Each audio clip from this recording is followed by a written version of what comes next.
Dopo la sosta per gli impegni della nazionale è ripreso il massimo campionato femminile con le gare della quart'ultima giornata. Il Verona torna sul terreno amico di Via Sogare per affrontare una Lazio ad un passo dal baratro della retrocessione. Una per parte le assenti per squalifica, gialloblu prive dell'azzurra Federica Di Criscio, Aquilotte che devono rinunciare all'attaccante Sabrina Marchese e si presentano in riva all'Adige con una formazione giovanissima. Il Verona, complice l'improvviso caldo, parte al piccolo trotto, mentre la Lazio pensa esclusivamente a difendersi. Bisogna attendere il 16° per assistere alla prima opportunità per le gialloblu, con Marta Carissimi che chiama Melis all'intervento.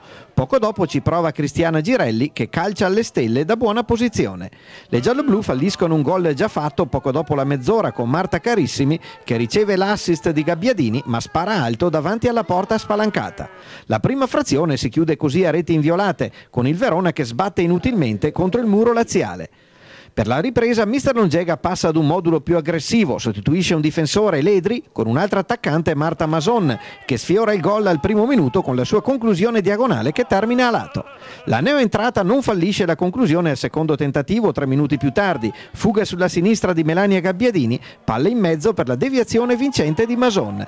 La stessa giovane attaccante 2 minuti più tardi va in pressione sulla numero 1 laziale Melis che respinge corto il pallone proprio dalle parti della corrente Gabbiadini. La numero 8 Scaligera insacca senza difficoltà la sfera del 2-0.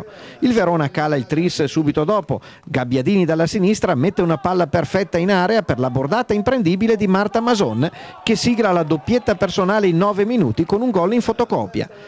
Su calcio di punizione dal vertice sinistro dell'area, l'italo-canadese Lagonia centra la traversa. Il gol per la giallo-blu giunge al 20°. Toselli di testa serve Alissa Lagonia che da centro area mette dentro il 4-0. La canadese si ripete 5 minuti più tardi andando a deviare in rete l'assist dalla linea di fondo di Cristiana Girelli.